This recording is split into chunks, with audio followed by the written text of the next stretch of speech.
que o Marcos conseguiu transcrever para esse livro, para esse e para outros, né? Porque a gente já sabe que tem um caminho. E também mostrar para os nossos alunos que nós temos aqui presente na sala o quanto é importante a leitura, o quanto é importante a escrita. Né? Com essa atividade, com esse exercício, nós conseguimos fazer e transcrever vivências, sentimentos e aí vai. Tá bom, meus queridos? Então, todos sejam bem-vindos. E para começar esse momento, eu separei aqui uma leitura que eu sou encantado por ela. E aí diz assim: dentro da minha cozinha existe um fogão a lenha, feito de barro amassado. Ele está encostado numa parede, também feita de barro pelas minhas próprias mãos para ele. Neste fogão eu cozinho meu sustento mais precioso, o feijão, fruto desta terra sofrida. Desde que era menina, me acostumei com este alimento simples, de modo que não saberia viver se ele desaparecesse. Eu acolho todos vocês com essa leitura, essa poesia linda da Dona Maria. Eu confesso a vocês que eu separei porque também a minha mãe passou por isso. E eu junto com ela, a gente criar essas paredes de barro, tanto de casa quanto de fogões. E quando eu li a primeira vez, eu senti algo muito especial, né, nessa passagem. Porque eu fiz essas vivências todas com a minha mãe. E aí a Dona Maria consegue relembrar tudo isso que chega até sair aqui uma lágrima no canto do olho. Então, obrigado, viu? Então, gente, é assim também, ó. Nós vamos ter aqui um sorteio. Só lembrar para vocês que estão acompanhando. Depois aí o Marcos vai conduzir esse sorteio. E aí nós vamos ter um sorteio da Mística dos Encantados, que é o nosso livro aí da Dona Maria, e mais 4 outros livros, intitulados Olhos d'Água, ok? E aí, para falar dessas pessoas que vão estar apresentando para nós, vamos conhecer um pouquinho de Dona Maria Toinha. Maria Moura dos Santos é escritora e contadora de histórias. É uma mulher negra, nordestina, mãe de santo, agricultora, pescadora também. Nasceu lá na Lagoa de Bebê, na comunidade de Paraipaba. Vive em Canaã desde que era criança. Escreve periodicamente para a revista Litera Livre e publicou o livro A Mística dos Encantados pela editora Edições e Publicações em 2020. Possui inúmeras participações em antologias literárias. E a outra pessoa, né, que vai estar nos encantando também é o Marcos Alves, o Marcos Andrade Alves dos Santos, que também é poeta, escritor e pesquisador, natural de Trairi e vive em Canaã. É doutorando em Ciências Sociais pelo Programa de Pós-Graduação em Ciências Sociais da Universidade Federal do Rio Grande do Norte. Mestre em Sociologia pela UES. É acadêmico correspondente da Academia Internacional de Artes, Letras e Ciência, ALPAS 21. Escreve periodicamente para a revista Litera Livre, colaborador oficial do site Escrita Cafeína. Então, sabendo disso tudo, eu retomo o que eu falei no início. Vai ser um momento muito importante e muito rico. São pessoas cheias de histórias, cheias de vivências, para a gente, para ser dividido conosco. Tá ok? Então, para a gente começar, e aí o Marcos já falou isso, mas eu repito, se alguém quiser falar, ou se não quiser, coloca aí no chat que eu tô de olho, tá bom? Façam aí os questionamentos de vocês, as perguntas, que nós vamos começar falando sobre o livro A Mística dos Encantados. Tá ok? Então, para saber da Dona Maria, saber do Marcos, que ajudou nesse processo, para vocês dois, o que é a Mística dos Encantados?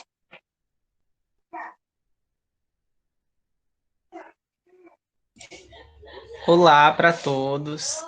Inicialmente eu queria agradecer a presença de todos vocês, dizer que essa live, esse momento que a gente está fazendo aqui no Google Meet, ele faz parte de 2 projetos que nós estamos fazendo. Oi.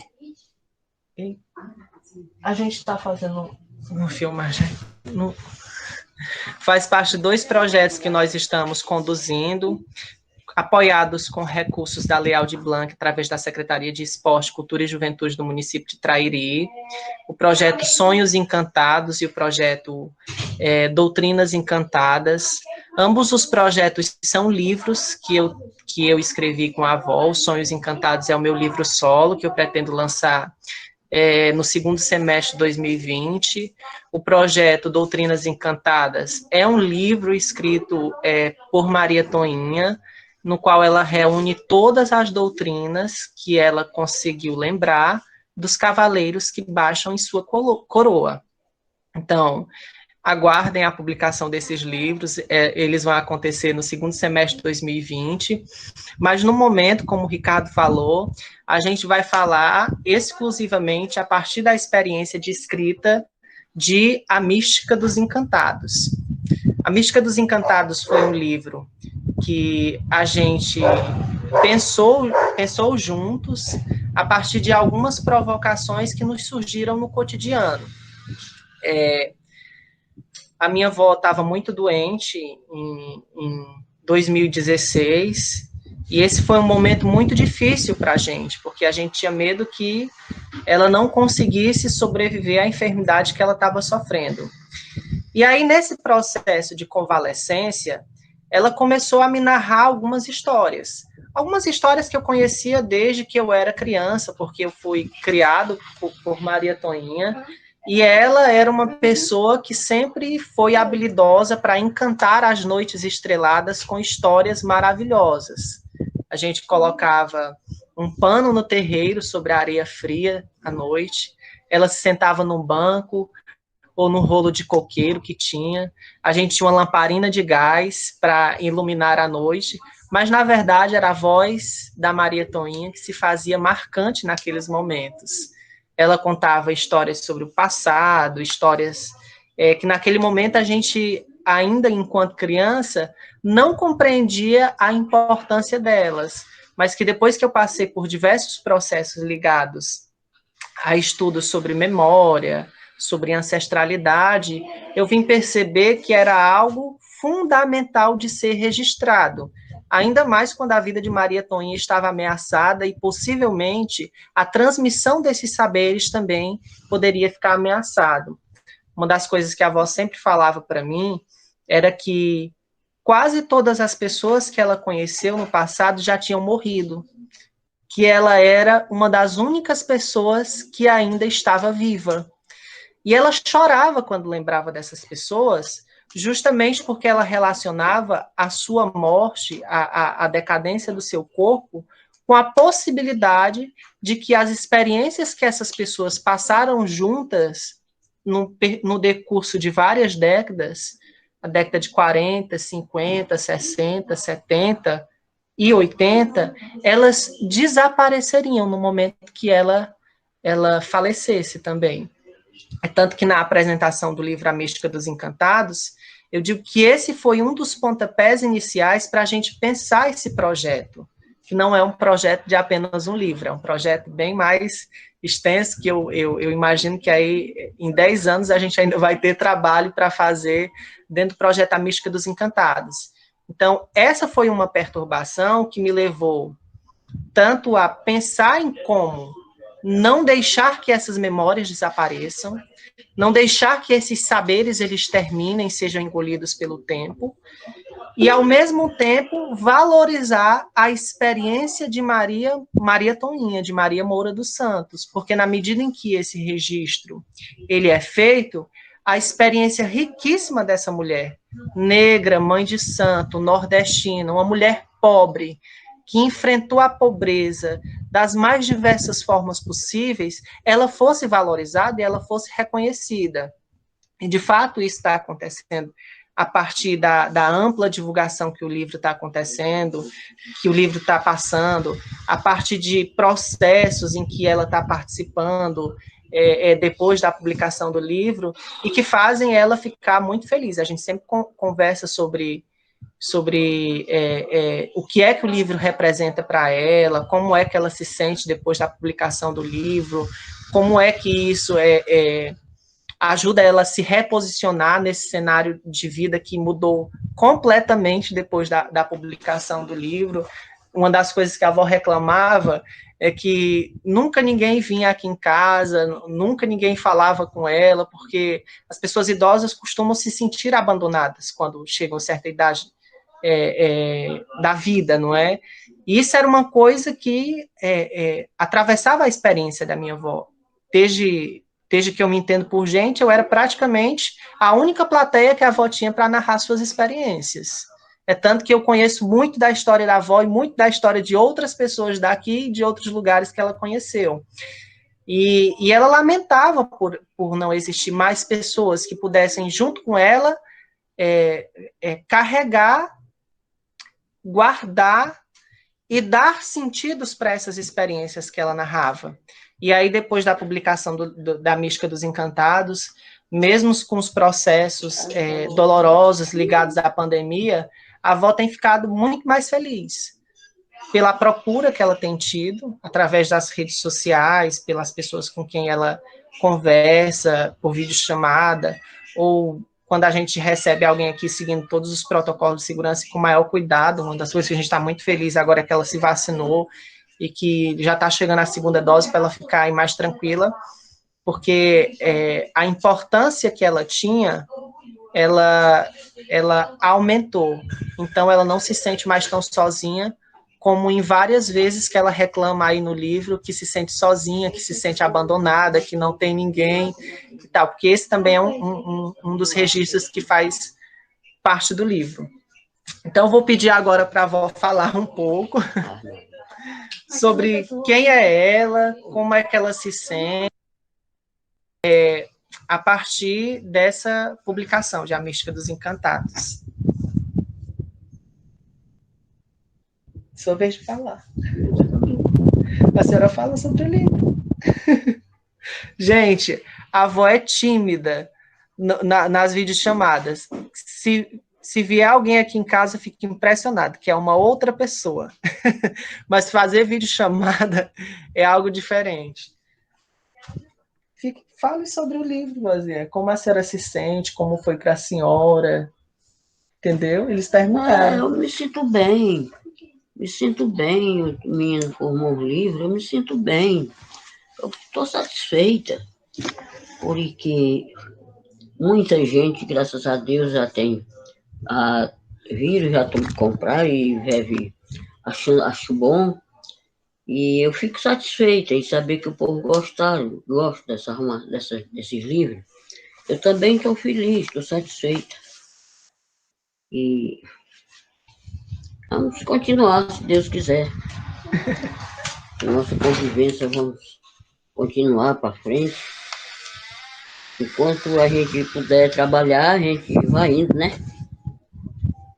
E aí, o que eu fiz mais? A senhora pode falar onde a senhora nasceu, como que era quando a senhora era menina, essas coisas que a senhora conta. Fica toinho. Eu nasci na Lagoa de Bebê, vizinha Paraipaba. E lá o papai passou uns tempos, aí viemos embora. Ele veio para Itapipoca. Quando cheguei em Itapipoca, ele passou uns tempos também, aí fomos para Paraipaba. Ele morou muito tempo na Paraipaba. Quando eu cheguei aqui no Canaã, eu vim com 10 anos de idade. Então, ficamos trabalhando, ajudando a ele também um homem pobre. Mas, graças a Deus, a gente viveu muito bem junto com eles. Era um pai muito bom, pessoa muito bom, um homem muito responsável. Minha mãe também.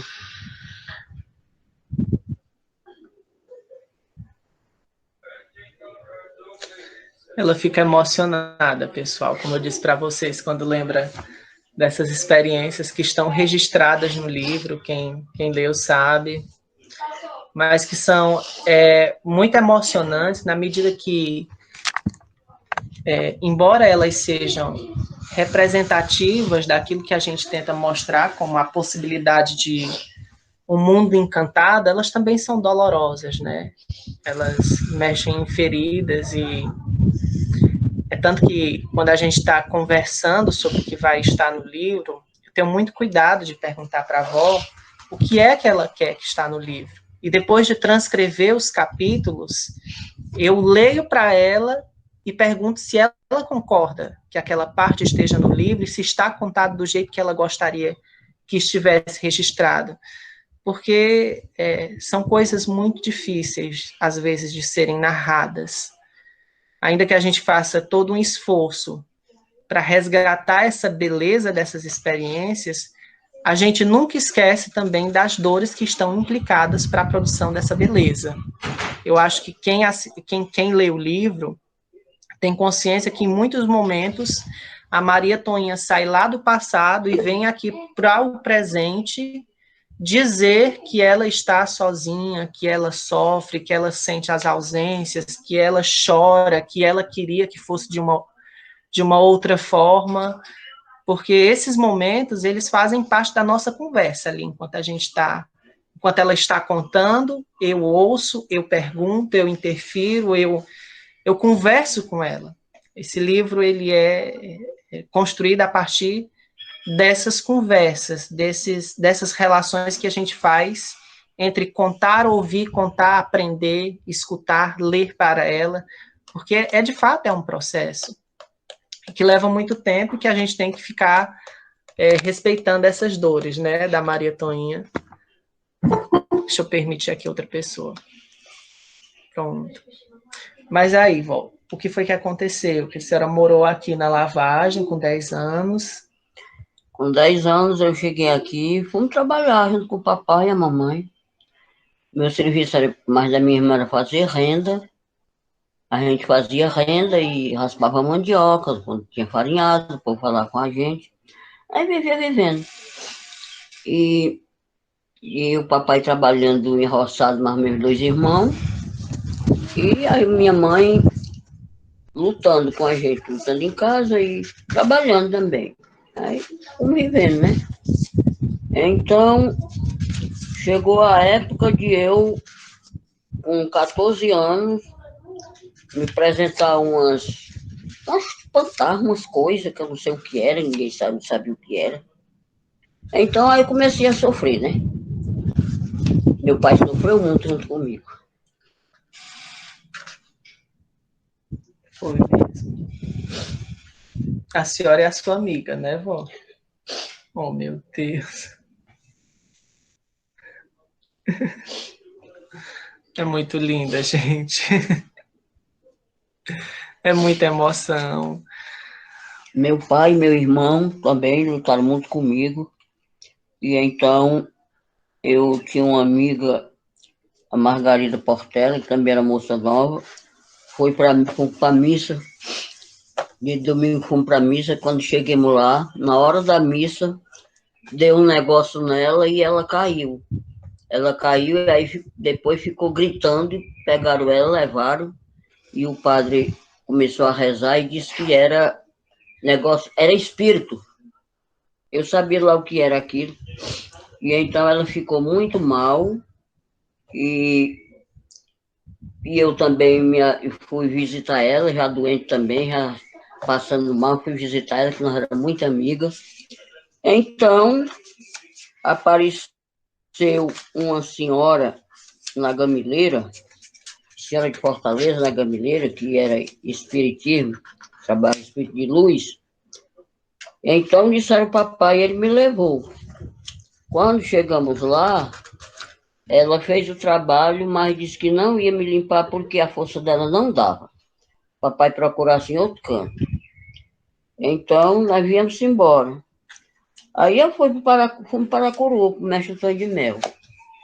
Lá ele cuidou de mim e eu tratei de me limpar, mas que eu não queria.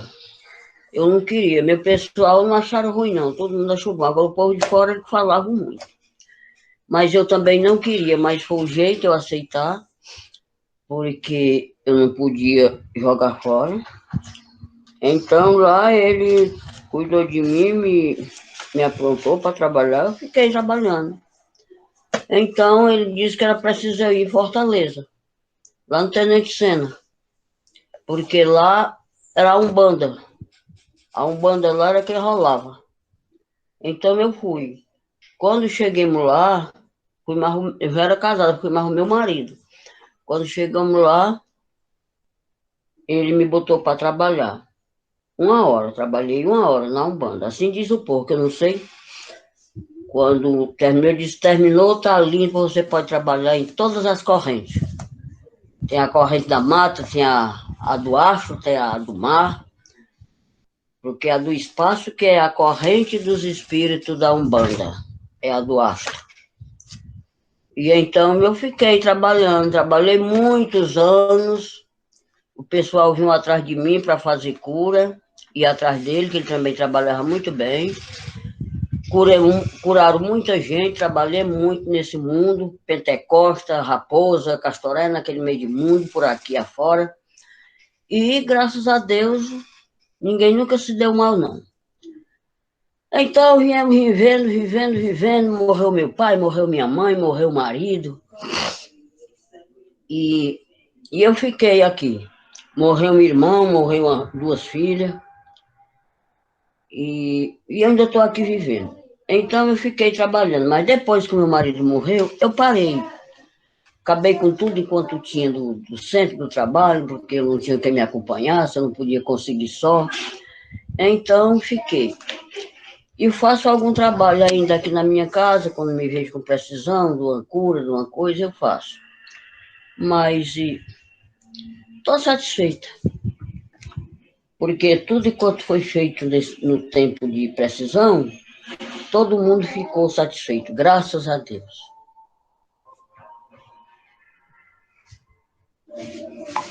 E hoje eu não gosto mais de trabalhar. Ali tem um centro de uma senhora ali, de uma mãe de santo também, mas eu não gosto mais de ir em centro trabalhar, não, porque eu tenho medo de ir e não voltar mais. Estou velha, cansada, pressão alta, viu, tomando remédio noite e dia para pressão alta. E por isso eu me afasto mais, mas faço minhas obrigações, os meus encantados, meus cavaleiros, eu faço minhas obrigações todo dia. Estou bem. Teve uma situação dessa que aconteceu lá no terreiro do mestre Antônio de Mel, não foi, vó? Foi um senhor lá que trabalhava, um senhor já idoso e não era sadio, e foi trabalhar e a família não queria que ele trabalhasse, então ele disse que ia fazer a despedida dele, né? Começou a trabalhar, trabalhou, ele trabalhou muito tempo, mas quando foi para ele voltar, o corpo caiu e ele não voltou mais. Ficou o corpo na terra e o anjo da guarda foi embora e não voltou mais. E eu tenho medo por isso.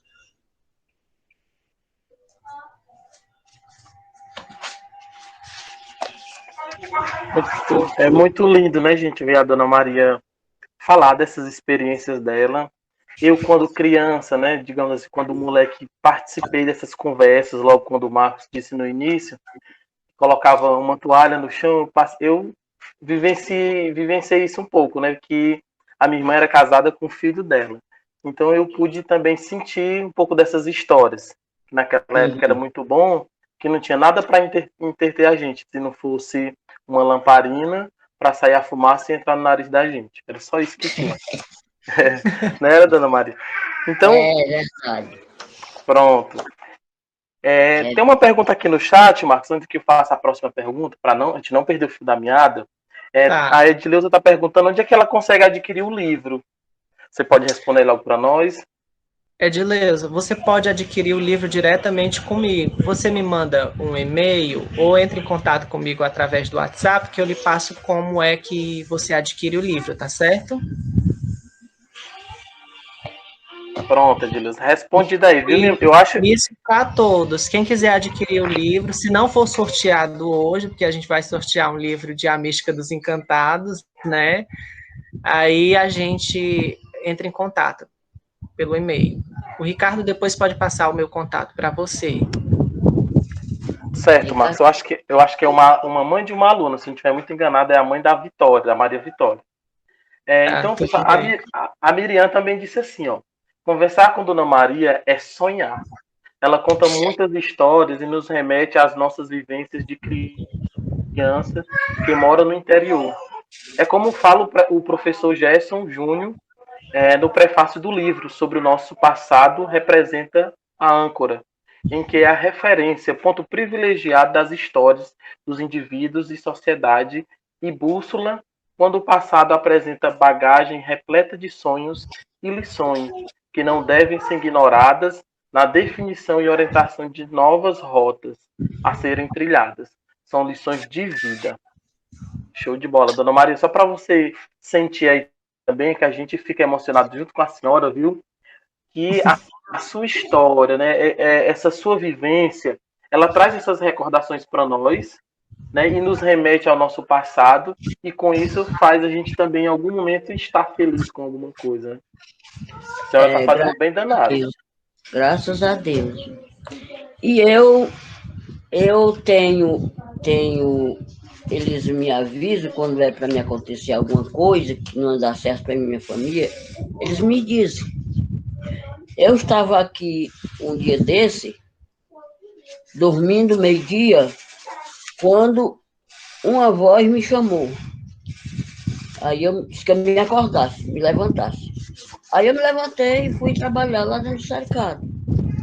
Quando eu estava fazendo uma faxina, uma criança chegou atrás de mim, o menino me tomou a benção e disse: a benção, vovó, com a falinha bem grandinha. Eu sei me virar, abençoei.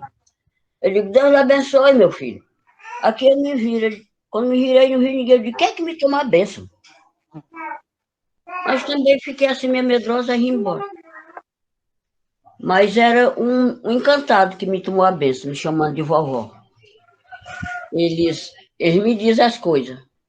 Quando eu quero saber das coisas, eu faço um ponto, uma prece para eles, eles me dizem. Eu tenho muita felicidade com eles, graças a Deus. Se foi Deus que me deu, porque o povo pode dizer assim, isso é arte do demônio. Não é arte do demônio, não. Porque eles não falam do demônio, não, eles só falam em Deus e nos santos. E rezam, eles não falam em demônio, não. Mesmo não tem nenhuma aparência de demônio, não. De fato, uma das maiores dificuldades que nós temos enfrentado, eu e a Maria Toninha, é justamente para reposicionar o significado que a Umbanda e que a própria Macumba tem na nossa sociedade. Eu tenho feito muitas leituras, por exemplo, agora eu estou lendo o Luiz Rufino e o Luiz Antônio Simas, para recuperar algumas interpretações que versam a Macumba e a Umbanda como potência de reencantamento do mundo. Porque o Gerson, que a Miriam acabou de citar, ele é um interlocutor privilegiado do nosso trabalho. E não é à toa que ele prefaciou o livro da Maria Toninha. Ele tem uma larga experiência de pesquisa e de vivências com os índios tremembés de Almofala, e lá ele também conheceu os encantados, ele conheceu uma perspectiva de encantamento do mundo que me faz muito feliz de ter ele como interlocutor. E ele foi a primeira pessoa para quem eu mandei um dos trabalhos, um dos textos que eu tinha transcrito a partir da oralidade da minha avó, que foi o texto que é o trabalho contra a sombra, que é um dos capítulos de A Mística dos Encantados, porque A Mística dos Encantados foi um livro construído do final para o começo. O primeiro capítulo que eu transcrevi é um dos que está lá no meio do livro, que é o trabalho contra a sombra. E aí o Júnior me deu muitas dicas de como explorar melhor essa narrativa de que a avó estava construindo acerca dos encantados. E a partir dessas indicações dele, eu consegui fazer uma melhor transcrição de outras histórias que a avó estava ali me narrando. Então, essa interlocução com o Gerson Júnior também foi fundamental para a gente investir nesse trabalho de reposicionamento da Umbanda como uma ciência encantada, como uma proposta narrativa que é uma resistência, né, diante da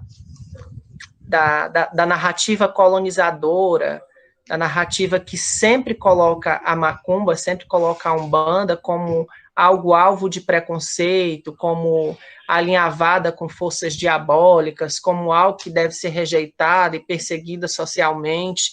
É tanto que os primeiros textos da avó que foram submetidos em concursos literários, eu tenho, às vezes, pela resposta que eu recebia das pessoas, eu entendia que eles foram recusados por preconceito, por se tratarem de transcrições de saberes de povos de terreiro, de saberes que falavam sobre Mamãe Oxum, que falavam sobre Oxalá, que falavam sobre uma mulher cintuando, que centralizavam a narrativa de uma mulher negra falando sobre como era a sua vivência com os encantados.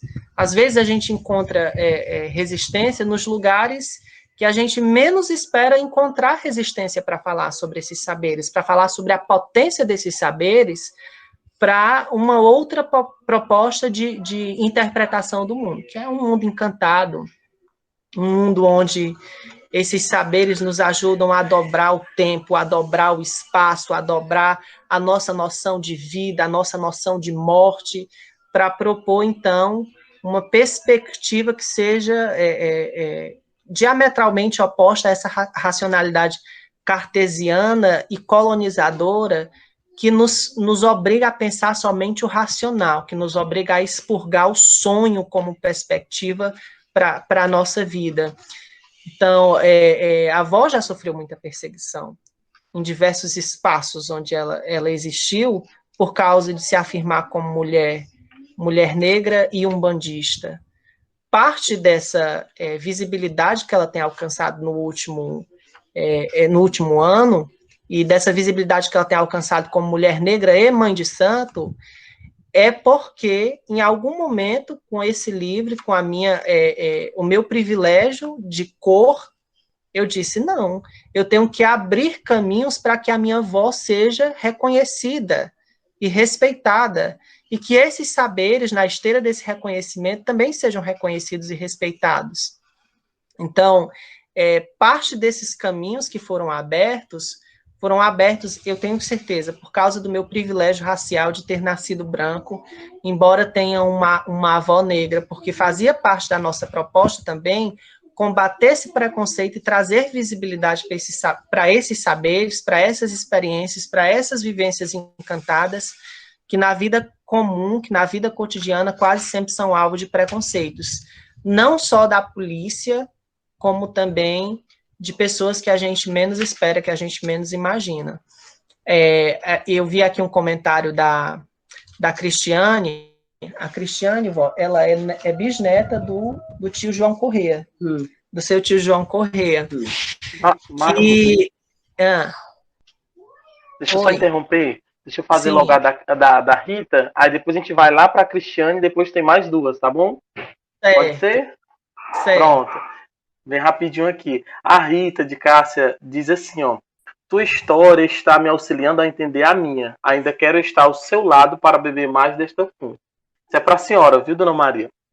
Aí a Cristiane, Dona Maria, está dizendo assim, Toninha, você poderia contar um pouquinho sobre como foi o período em que você viveu lá pelo meu bisavô, João Corrêa? Acho que ela lembrou de alguma coisa.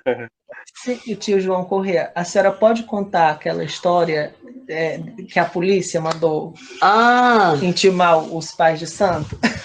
Porque eu existi por lá porque a minha mãe era sobrinha do tio João Corrêa, do finado João Corrêa.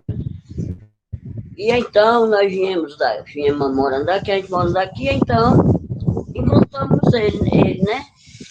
Então ele convidou nós para ir para lá. Eu e meu marido, nós fomos. Nós vivíamos muito lá. Gente muito boa, tia Elvira, as meninas tudinho, tinha o Irã, o Toninho, os meninos tudinho, a Terezinha e a Mildinha, tudo. A gente vivia muito bem. Graças a Deus, cresceu muito bem. Lá a gente batia, nós fazíamos nosso trabalho, ele tinha lá umas médias também, tinha a finada Mariota, Maria Antônia, tinha outras. E então o tio João gostava muito do trabalho, né? E aliás, todo mundo. E ele botava a gente para trabalhar. Quando foi o dia, veio uma notícia da Itaipoca, como da Itaipoca, daí que a polícia vinha buscar, pegar os macumbeiros para levar para cadeia, né? Aí o tio João disse, rapaz, se vocês levaram meus macumbeiros, é preciso me levar primeiro. E todo mundo pode ficar no voo aí, que não tem um perigo. Aí o meu marido disse assim, rapaz, pode vir até o quartel. Mas daqui não chega nenhum aqui no terreiro de João, não entra nenhum aqui dentro do quadro da terra dele, não entra nenhum. E então a gente ficou, criatura. E outras pessoas com medo, mas não apareceu ninguém lá, não. Não apareceu ninguém. Aí o tio João foi para o Mundaú, que nesse tempo a justiça era no Mundaú. E então foi os homens de lá, e lá tiveram conversando, os homens grandes lá na delegacia do Mundaú. O tio João disse, aí eu tenho. Tenho meus pessoal que trabalham, meus médios, mas eles não fazem mal a ninguém, eles só fazem o bem, e trabalham na minha terra. E então, o que eu mandar lá, eu mando no que é meu. No que não é meu, eu não mando, não, mas no que é meu, ninguém manda, quem manda sou eu. Que João era um grandão da política também, né? E a gente vivia muito bem, graças a Deus. Ele resolveu tudo, né? Resolveu tudo. Resolveu tudo e nunca prenderam ninguém, nunca a polícia foi lá. Não. Essas histórias sobre o tio João Correia, elas vão estar registradas no terceiro livro, que é o Lavagem Encantada. E depois que passa a seca de 1958, lá, e a avó ainda fica morando lá em Pentecostes, acho que até 1963, 64. Então, ela retorna para a Lavagem. E é nesse retorno da Lavagem que ela vai morar no Alto Alegre, que é um lugar aqui que fica na comunidade Caraúbas. Ela, então, se reencontra com o tio João Correia, e lá nas terras dele tem um centro, onde trabalham vários médiuns, várias mães de santo e pais de santo. E é um lugar que a minha avó fica se deslocando sempre, daqui da Lavagem até o Angelim, Clemente, para fazer essa participação nesse terreiro, que é lá nas terras do tio João Correia, que, como ela contou, foi um terreiro ameaçado pela polícia, os pais de santo e as mães de santo foram ameaçadas pela polícia. O meu avô geralmente não tinha medo desse tipo de ameaça, porque ele conhecia encantamentos e ele tinha uma relação de trabalho com os encantados que era muito forte, de forma que ninguém interferia nos trabalhos dele.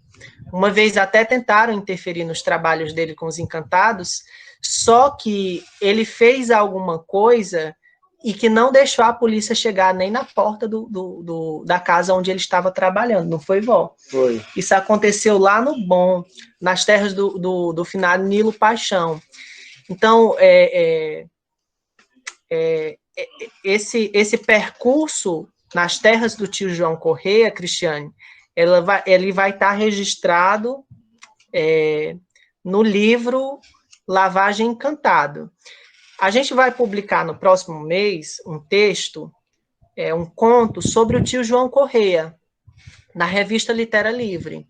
Então, quem quiser conhecer um pouco o que era a vivência lá nas terras do tio João Correia, já pode ter essa pequena prévia. Porque a gente vai anunciando essas coisas, né? E aí as pessoas ficam ansiosas para saber o que é que vem por aí, o que é que está sendo gestado, o que é que está sendo construído, mas isso vai acontecer, tenho certeza.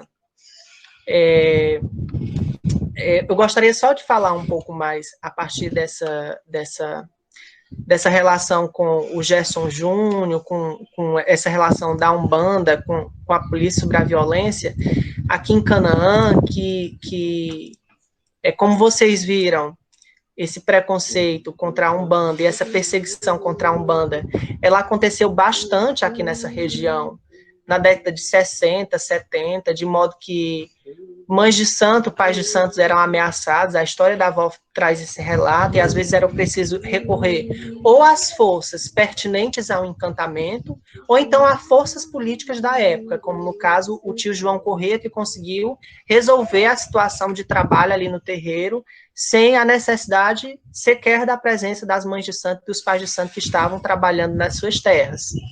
Mas isso também tem assombrado recentemente as pessoas que trabalham com Umbanda, e é algo que tem preocupado bastante a gente, e é algo que tem motivado a gente cada vez mais escrever sobre a Umbanda, desmistificar algumas noções equivocadas e preconceituosas sobre a Umbanda, porque agora, por exemplo, no Rio de Janeiro e em algumas outras grandes capitais, estão acontecendo cruzadas contra mães de santo e pais de santos.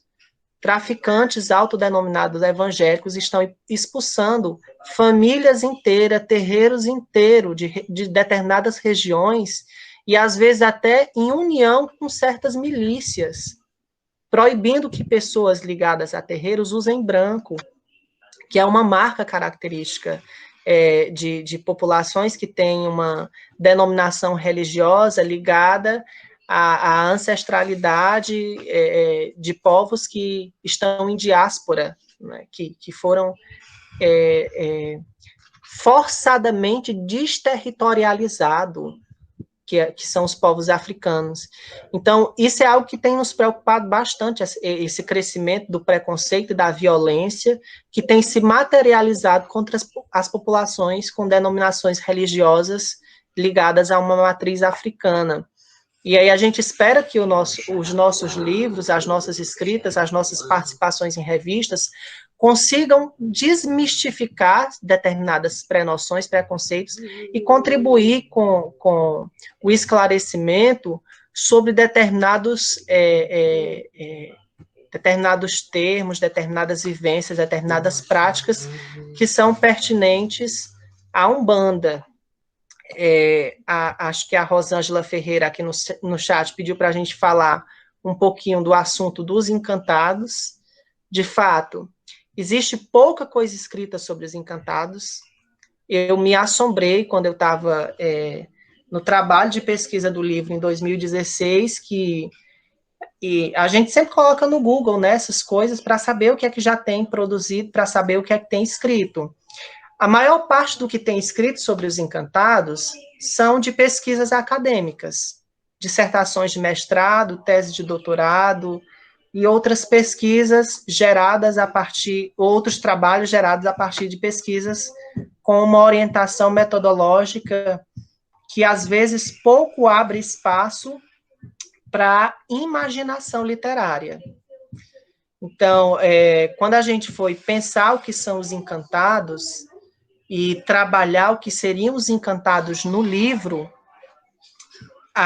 o que a gente recorreu mesmo foi às experiências da avó, com essas entidades que a gente poderia dizer que estão situadas no universo mágico religioso da Umbanda e que são determinantes nas narrativas da minha avó. Vocês veem tanto ela falar, quando ela diz, os encantados me avisam de certas coisas. Eu estava trabalhando no quintal e uma voz me tomou a benção vovó, foi um encantado que falou comigo. E eles me avisam. Eu acendo ponto para os encantados e eles vêm conversar comigo em sonho, não é isso, vó? É. A senhora conversa com os encantados em sonho? Converso com eles em sonho. Sonho não, que eu não estou no sonho. Me dá uma travalia e aí eu fico como que eu estava dormindo. Mas parece que pois não foi isso. Pessoal entender. Parece que eles me adormecem e eu fico como quem está dormindo. E aí eu faço, e ele me diz as coisas e eu fico entendendo. E tá aqui o Xarapuã. Olha, eles não estão vendo, não. Como ele é lindo. No livro. Ela está folheando aqui o livro. Conte daquela experiência, vó, que a senhora pediu para ir trabalhar, que a senhora queria trabalhar, a senhora pediu para o seu pai de coroa. É porque eu ia... Desde que eu comecei nesse trabalho que eu ia falar no Castelo, no Centro Encantado, em Castelo, nas Ondas do Mar, e eu nunca tinha visto, queria saber. Aí pedi ao meu pai de coroa que me levasse lá. Aí ele me levou. Mas lá é uma coisa maravilhosa mesmo, é no encanto no fundo das águas. Mas é bonito lá, e é bom. Mas quando eu voltei, no outro dia ele me disse que eu nunca mais pedisse para ir, não, porque se eu fosse, eu não voltaria mais. Nunca mais eu quisesse ir. Mas eu fui e achei bom. Porque o que eu peço a eles para eles fazerem, eles fazem.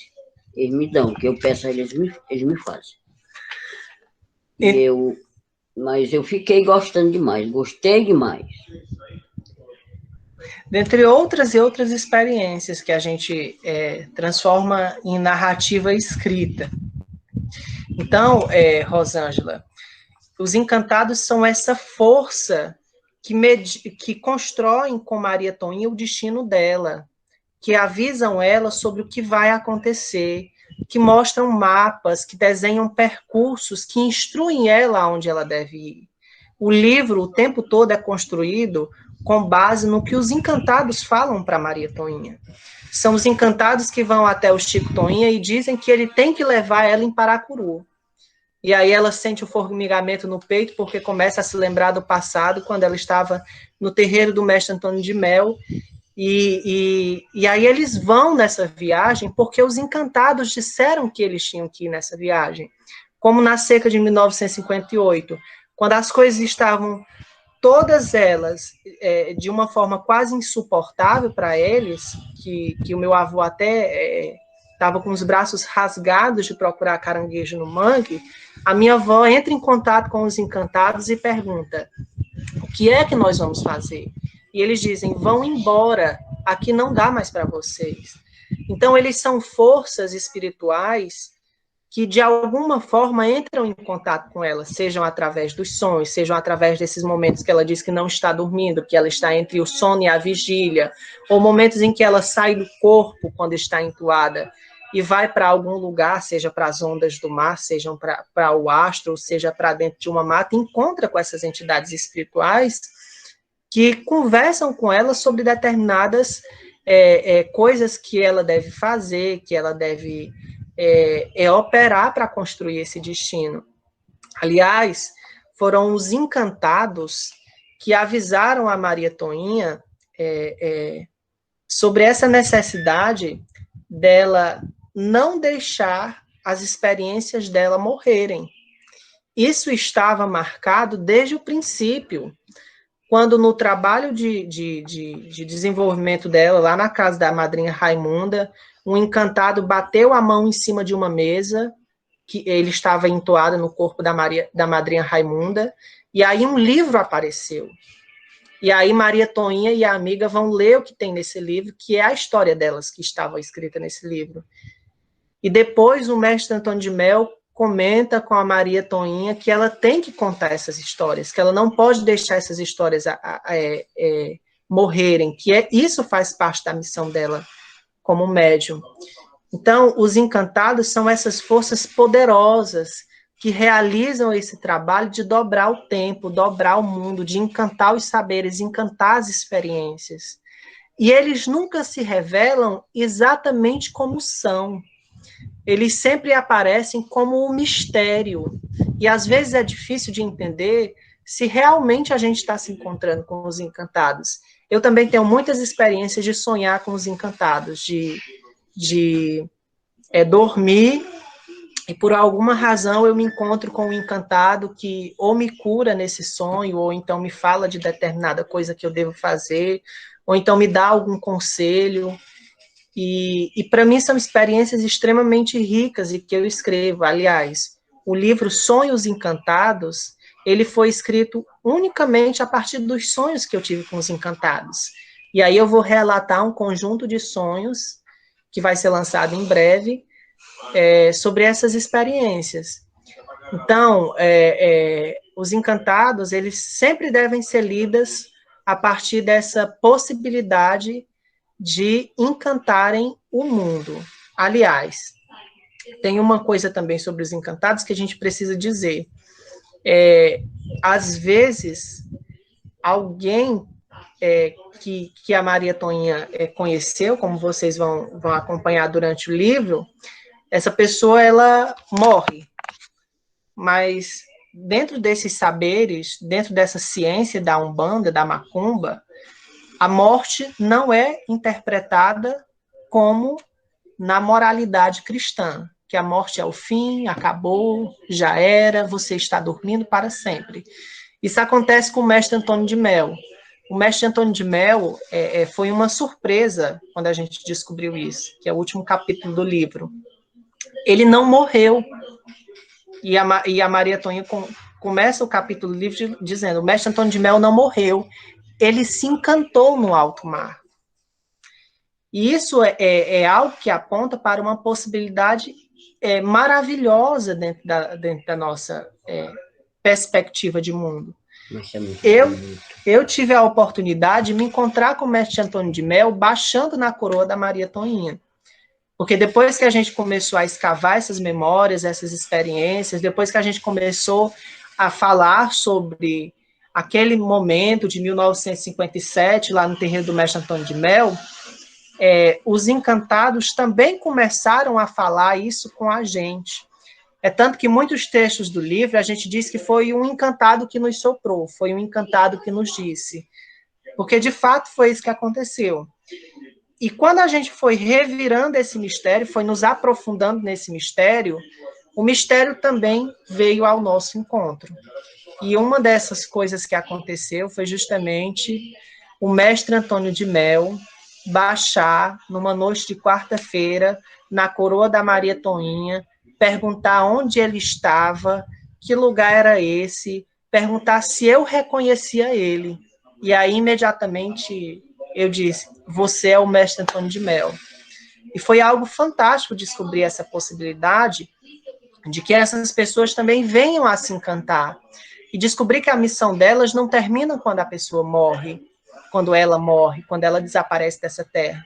Na verdade, ela pode se transformar numa outra coisa. E, nesse caso, um encantado que tem como missão curar. Aí, em outra ocasião, a Maria Toinha se encontrou com o mestre Antônio de Mel encantado, não foi, vó? Ele convidou para ir lá no Acaraú fazer um trabalho de cura. Mas aí a senhora não pôde ir. Enfim, eu acho que essas são algumas coisas que a gente pode falar sobre os encantados aqui nesse momento. Elas são exploradas no livro, nos livros, nos contos que a gente está publicando na revista Litera Livre, que é uma revista digital, pode ser acessada. Eu compartilho sempre quando sai um trabalho novo, meu e da avó, nessas publicações. Eu vou compartilhar no meu Facebook quando sair. Então,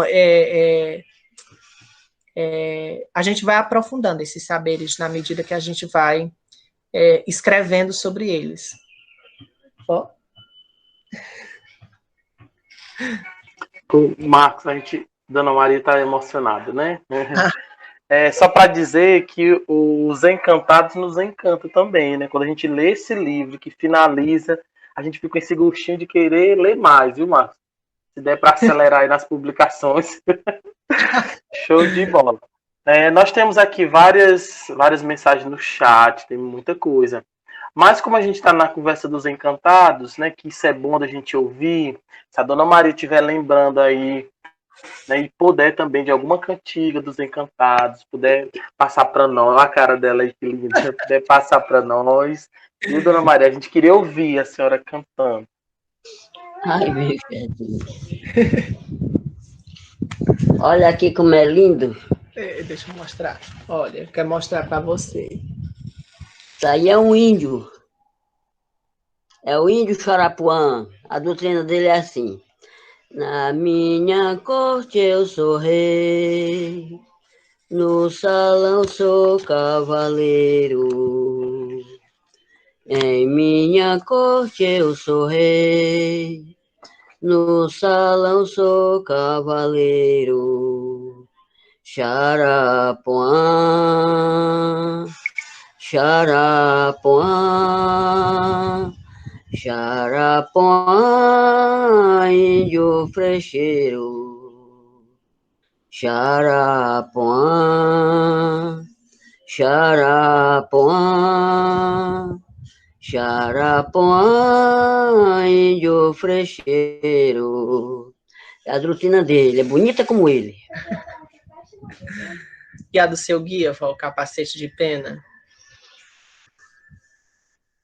Capacete de pena. Ele baixa com 2 letrinhas. Cante aquela, a cura que ele faz terra. E o meu capacete é de pena, a minha força é curar, a cura que faço em terra, só Deus é quem pode acabar. A cura que eu faço em terra, só Deus é quem pode acabar. Mas eu vou cantar para vocês a doutrina da cobra grande. Já viram falar na cobra grande? Será que estão escutando? Então, Eu vou cantar. Ela é a cobra mais grande, mora no fundo do mar. Ela tem 18 metros, não pode mais se dobrar. Ela é boiana, ela é a boiana, é a cobra do fundo. Ela é a boiana, é pra todo mundo. Princesa do grande mar, baixo para trabalhar com os poderes de Jesus Cristo. Esses filhos ela vem curar. Com os poderes de Jesus Cristo, os filhos ela vem curar. Ela é a boiana, ela é a boiana, é a cobra do fundo. Ela é a boiana, é pra todo mundo. Pronto. Com todo prazer. linda, vó. Muito lindo, Dona Maria, muito lindo, viu? A gente tá aqui só acompanhando e recebendo também aí as curas. Pois é. Muito obrigado. É Lindo. nada. Obrigado também. Eu vi aqui o John me perguntando se a gente tem algum projeto de produção de um documentário sobre a mística dos encantados. Não sei se a Verônica Guedes está aqui, não estou conseguindo visualizar, mas ela é uma leitora de A Mística dos Encantados, de Fortaleza. Poderia ser filha da avó, que nasceu quase ao mesmo tempo da tia Luzia. Uhum. Mas ela nos fez essa proposta de produção de um documentário sobre a mística dos encantados. E a gente está só esperando a pandemia acabar, ou então nós todos sermos vacinados, antes que a pandemia acabe, para a gente gravar esse projeto com a avó. Tem uma produção que foi feita pelo Célio Alves em novembro de 2020, que também é um mini documentário sobre o livro, né? Sobre o livro A Mística dos Encantados.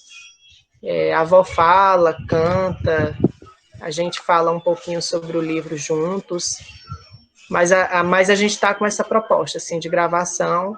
Não se sabe se esse ano ou se no próximo ano. A gente espera que dê tudo certo para a gente, em breve, estar lançando também esse trabalho, porque eu acho que esse registro audiovisual ele também é muito importante para aquilo que a gente pensa e para a avó aparecer também de uma forma mais evidente, né? Às vezes eu fico sempre preocupado se ela está suficientemente visível quando a gente fala sobre o livro, quando eu posto uma foto, quando eu posto algum texto, porque, de fato, eu tenho um papel na construção dessa narrativa, mas eu sempre fico chamando a atenção que o papel principal é dela, e é por isso que a gente quer fazer também esse trabalho em audiovisual para deixar registrado ainda melhor essa centralidade da Maria Toinha nesse projeto de A Mística dos Encantados.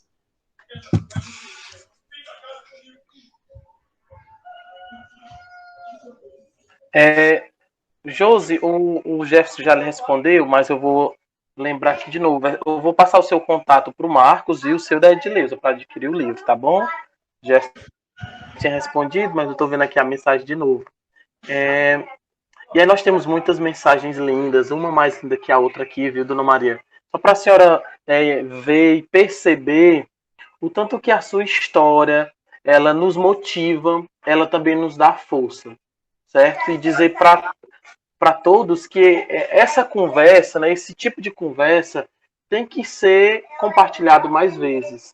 Porque nós sabemos que tem sim ainda essa discriminação, tem sim esse preconceito, mas a gente percebe que é algo lindo, né? Uma oração desta é uma oração fantástica, que nós precisamos escutar e também estar compartilhando sempre, né? Então, Sim. Marcos, pensando nisso, viu, Dona Maria? A Josi já fez um convite aqui. A Josi trabalha em 2 escolas. Ela trabalha no Paracuru e em Paraipaba. E aí tá perguntando, faço questão da participação de vocês em meu projeto da Consciência Negra. Em novembro, né, Josi? Olha aí.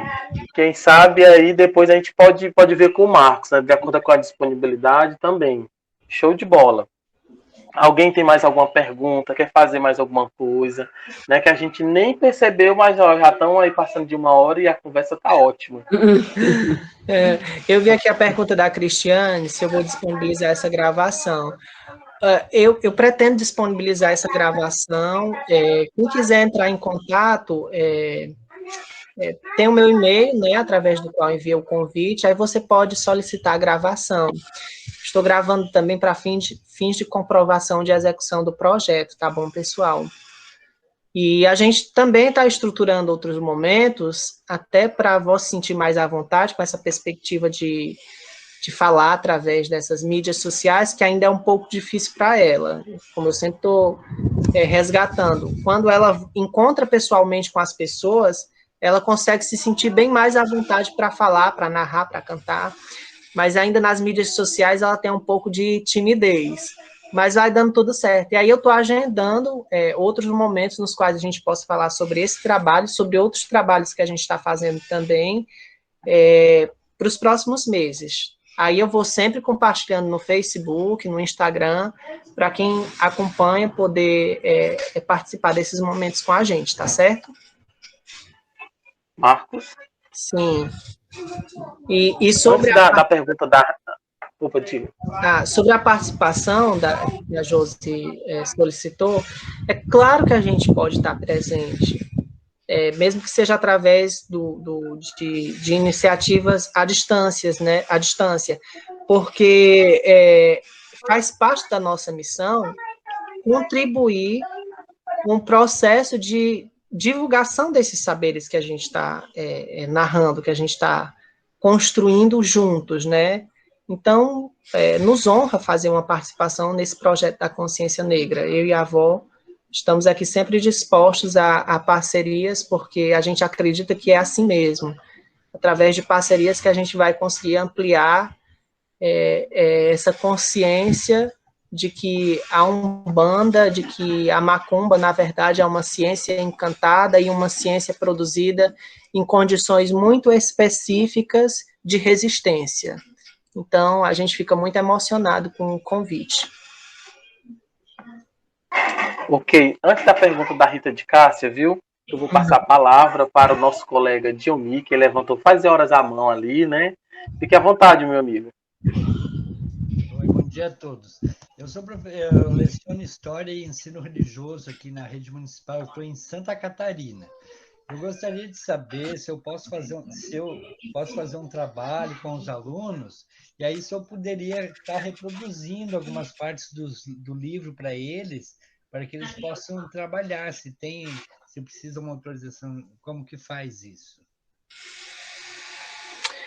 Da nossa parte, tudo ok, Jomi. A gente pode passar o material para você, a gente autoriza é que você utilize o que você precisar para fazer essas atividades com seus alunos. Ah, tá bom, muito obrigado. Então, eu converso com você depois, outro dia.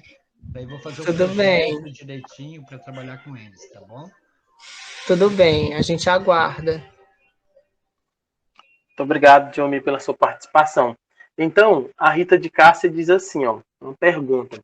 Gostaria de saber como a Dona Maria Toinha vê tudo o que estamos passando neste momento.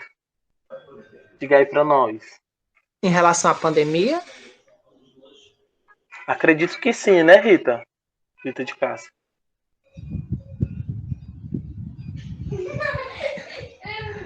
Rita, você pode usar o microfone se desejar falar com a avó. Eu falei de você, ela ficou encantada pelo seu contato. Se você quiser falar aqui com ela, é um momento adequado. Dona Toí, eu nem vou aparecer no vídeo porque eu tô adoecida e eu tô muito estranha.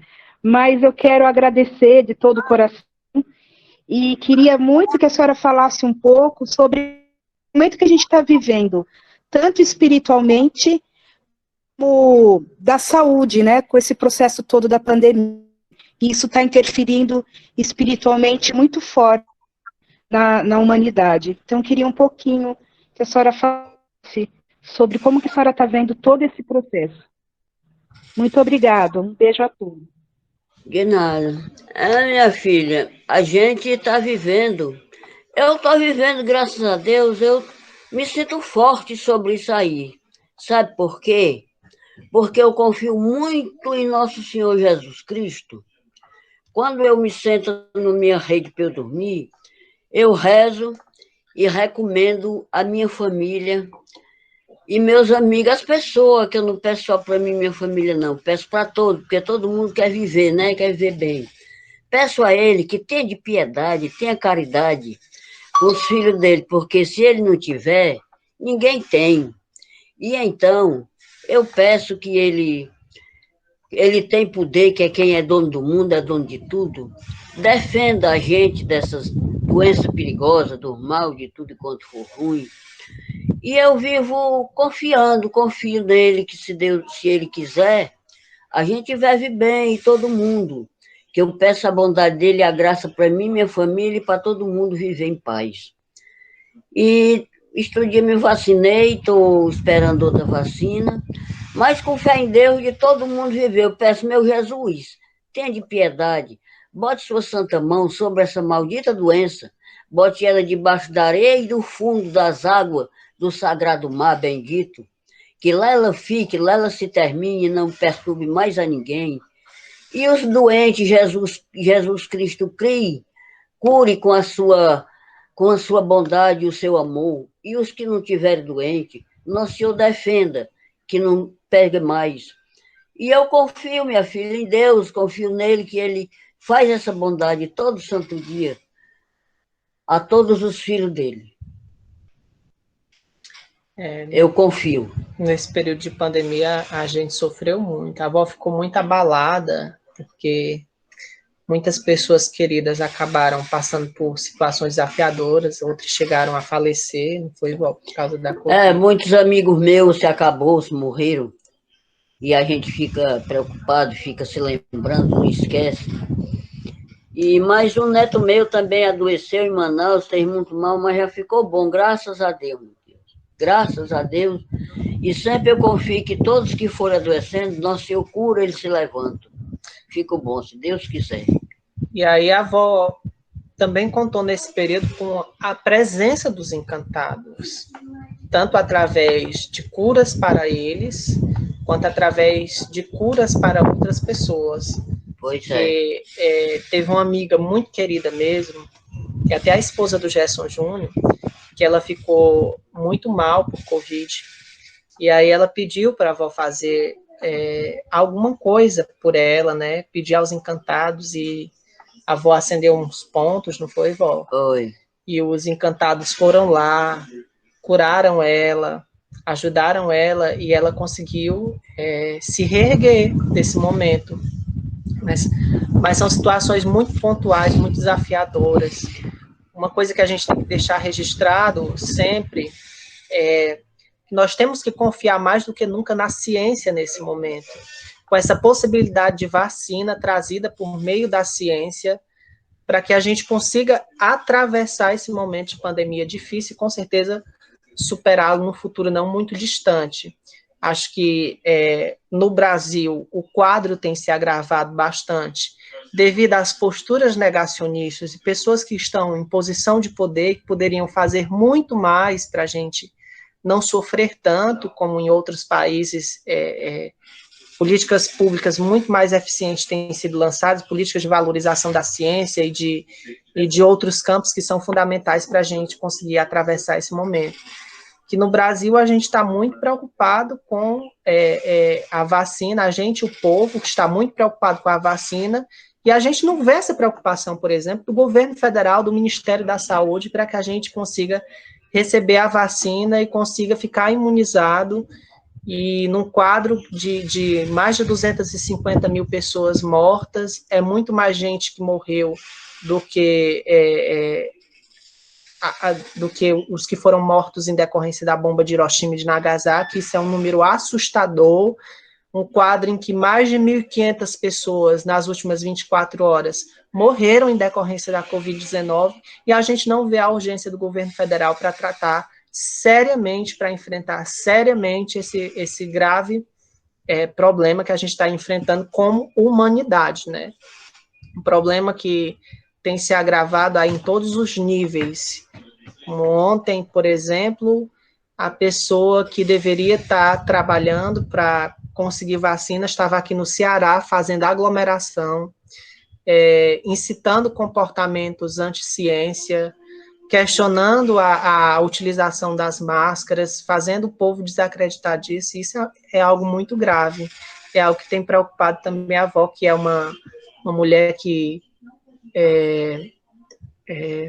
se posiciona sempre anti-Bolsonaro, porque não é só anti-Covid aqui, é anti-Covid e anti-Bolsonaro, que, na verdade, nesse momento é o nosso maior inimigo para enfrentar esse momento difícil.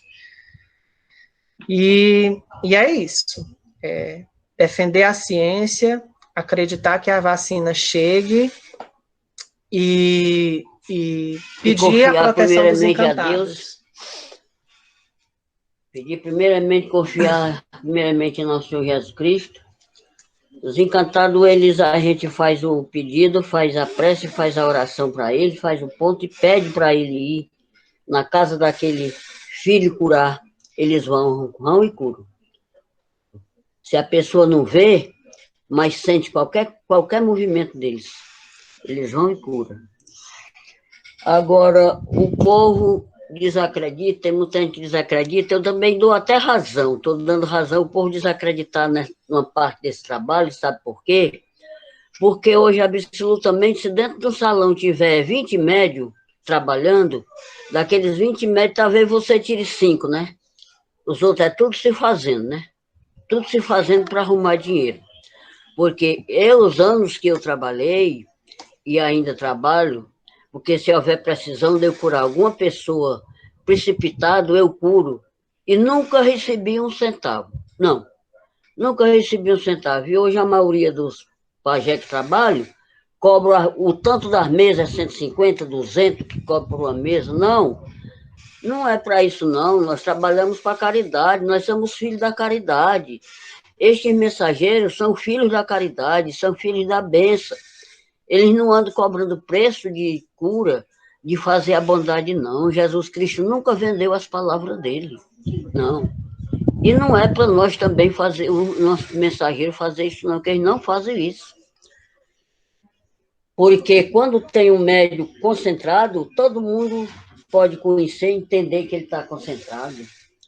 Mas o povo se faz demais, e tem muitos que eu desacredito. Desacredito mesmo e digo na realidade. Você não está concentrado.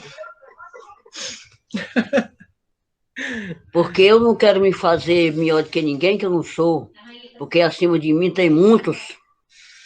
Mas quando eu chego no altar, que vou fazer a minha obrigação para receber meus mensageiros, que eu rezo a minha oração, eu só sei que estou nela até o mês, só sinto o mundo até o mês da oração. Me falta a luz dos olhos, me falta o tom dos ouvidos e me falta o chão debaixo dos pés. Aí eu não sei mais de nada. E não é todo mundo que sente isso, que faz isso, não, meus irmãos. Eles inventam de curar para receber o dinheiro. Essa é uma crítica que também está no livro A Mística dos Encantados, que era uma particularidade das andanças e do trabalho da Maria Toinha, né? Ela sempre curou com base no princípio de caridade, que é um princípio que norteia a Umbanda, se você for procurar conhecer a Umbanda. A caridade e o amor são os princípios que norteiam essa religião. As coisas são feitas a partir da caridade, assim como os encantados entregam os saberes para as mães de santo e para os pais de santo, a partir da caridade. E aí ela nunca cobrou por esses trabalhos, ela nunca cobrou para acender um ponto. E as pessoas, de fato, ajudavam, davam alguma coisa, mas não fazia parte de uma cobrança, entendeu? Aí no livro a gente até faz uma crítica para algumas denominações religiosas modernas que se tornam verdadeiros lugares de expoliação dos sofridos. Ao invés de caridosamente ajudar, oferecer a cura, algumas denominações religiosas, elas, na verdade, expoliam essa pessoa que está no momento de desespero e que, às vezes, entrega tudo, porque acha que é aquilo que vai fazer ele sair do desespero, do sofrimento, enfim. Eu acho que a gente está se encaminhando para o final, a gente já está aqui há quase 1h30, a avó tem que almoçar, eu também, vocês também. Para nós foi um momento muito rico. Muito maravilhoso e obrigado a todos. Deus abençoe a todos e dê paz, felicidade, saúde, defenda do mal, da doença perigosa e dê fé em Deus e pense nos encantados. É um prazer e uma satisfação muito grande fazer esses momentos. Já quero antecipar que a gente vai fazer outros momentos, na medida em que a gente for se aprofundando dentro desse universo encantado, desenvolvendo essas nossas noções, esses conceitos que a gente trabalha no livro, para quem quiser entender um pouco melhor o nosso vocabulário, que é um vocabulário muito simples, cunhado a partir da experiência dessa mulher simples, dessa mulher que conhece a beleza da vida através de uma experiência absolutamente comum do cotidiano.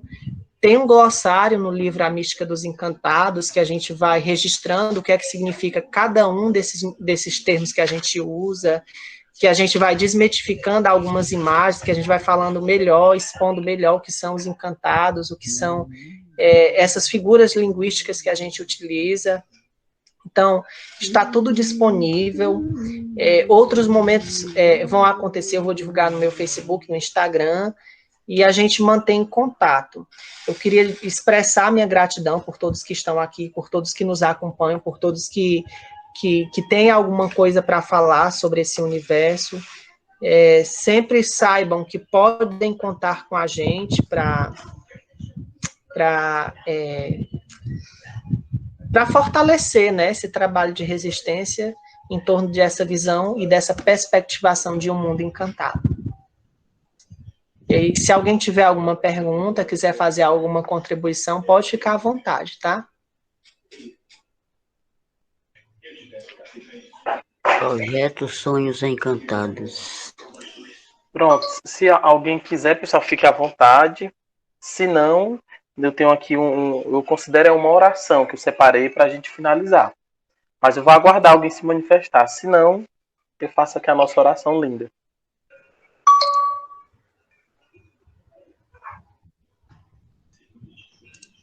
Oi, bom dia, Marcos, Dona Maria Toinha. Bom dia. Sabe que Sábio. muito gostoso, viu, esse momento. Ave Maria, amando demais. Eu acho que esse momento foi muito importante, sabe?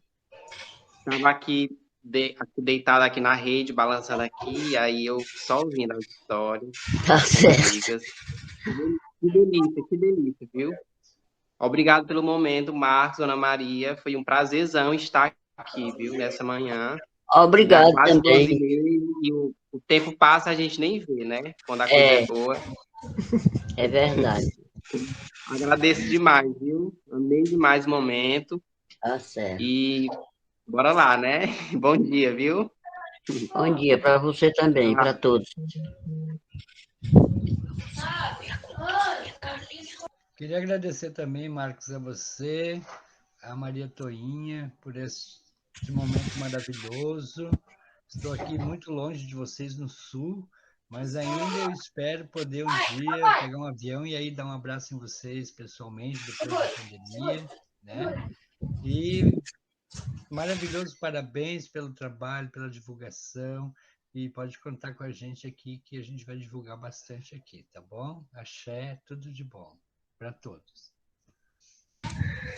Pode vir, Diomi, a nossa casa está de portas abertas. E os braços também e o coração. Tá vendo, né?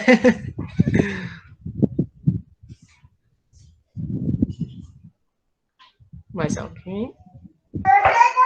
Eu vou só falar aqui que o Jefferson colocou. Eu acho que ele não quer falar, né? Jefferson colocou aqui. Jefferson diz assim: sempre que posso, ouço as histórias de Dona Maria e dos encantados contadas por ela. É sempre um grande agrado ouvi-la. E aí, mais alguém? Então, deixa eu ler aqui essa oração que eu separei. Opa, Josi, liga o seu áudio.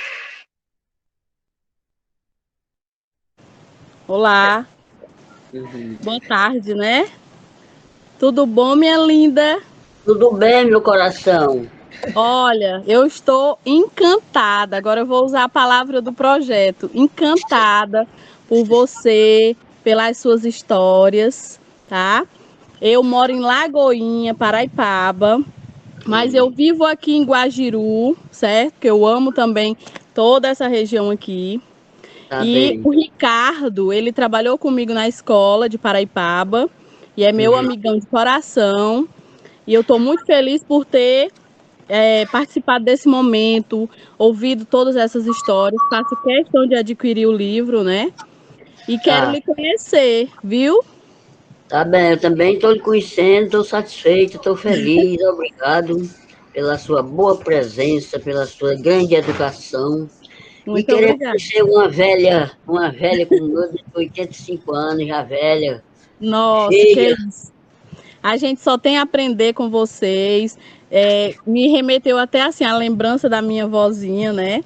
E eu faço questão, vou marcar com o Ricardo, tirar um dia para mim ir aí, para me lhe conhecer, com certeza. Tá bom? Tá certo. Tá bem. Parabéns ao parceiro aí que é nota 10, sabe tudo, todas as histórias, né?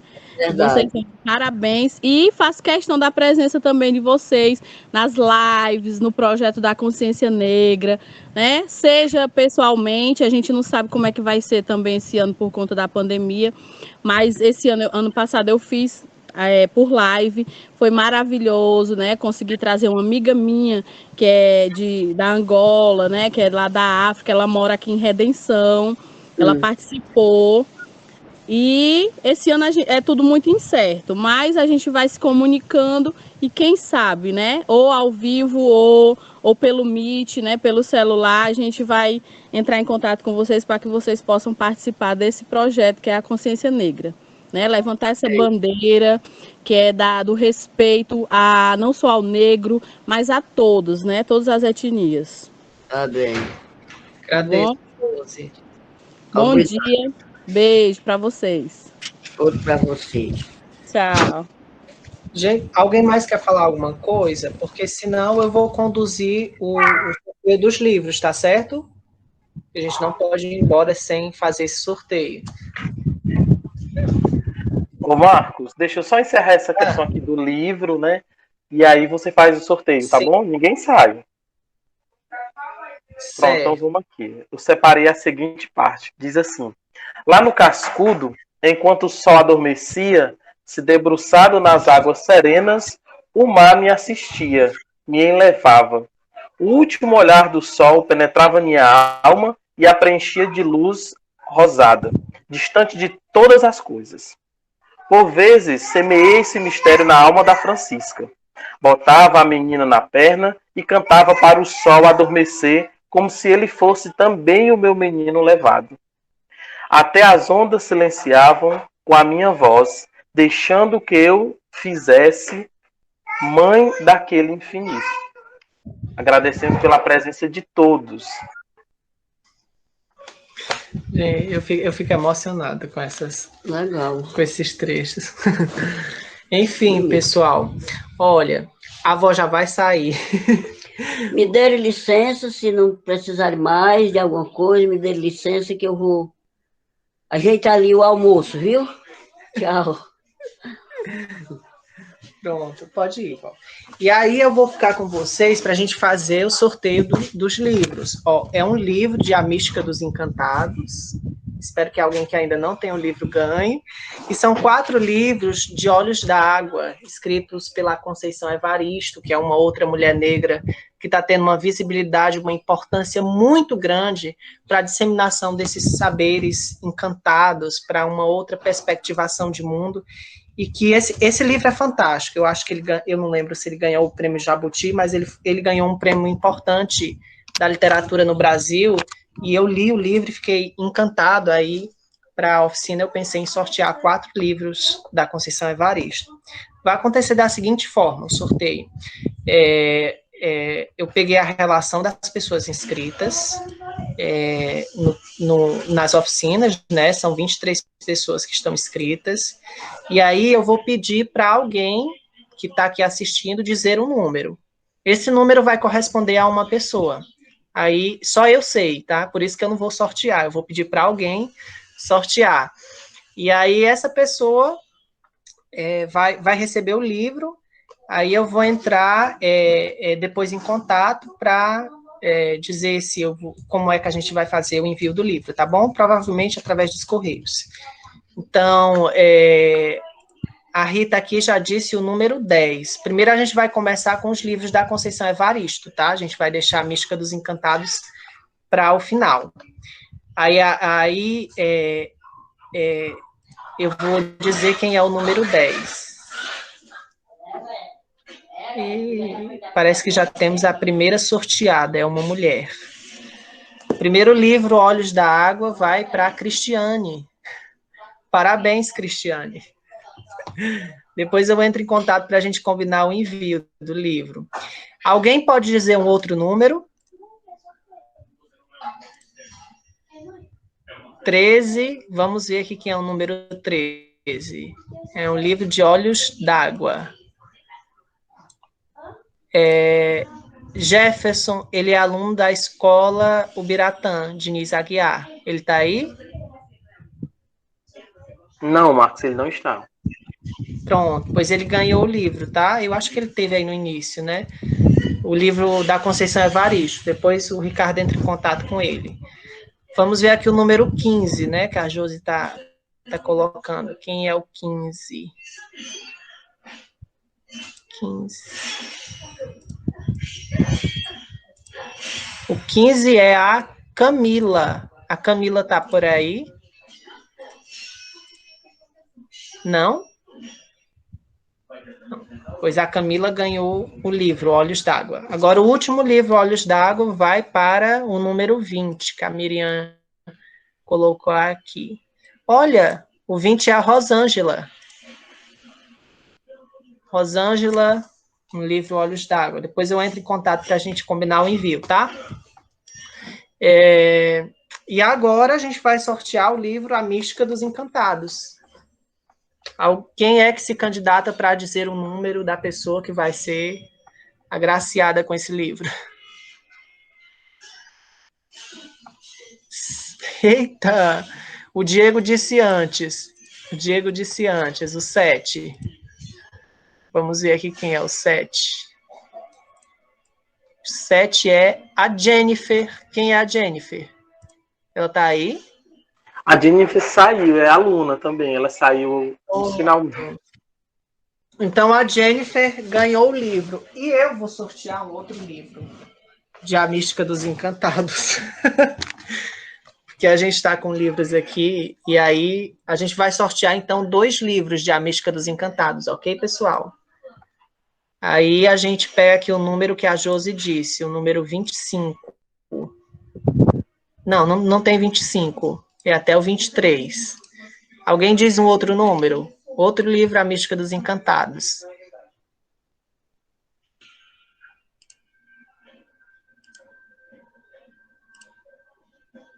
A Rosângela falou o número 11.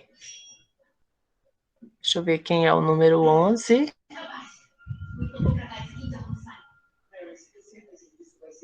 Cadê? O número 11 é a Josileide. Quem é a Josileide? Ela tá aí? É a Josi, tá sim. É a Josi? Meu Deus, Josi ganhou o livro A Mística dos Encantados. Então, pessoal, todo mundo foi sorteado. Todo mundo viu o sorteio, né? Então, todos os livros já foram sorteados.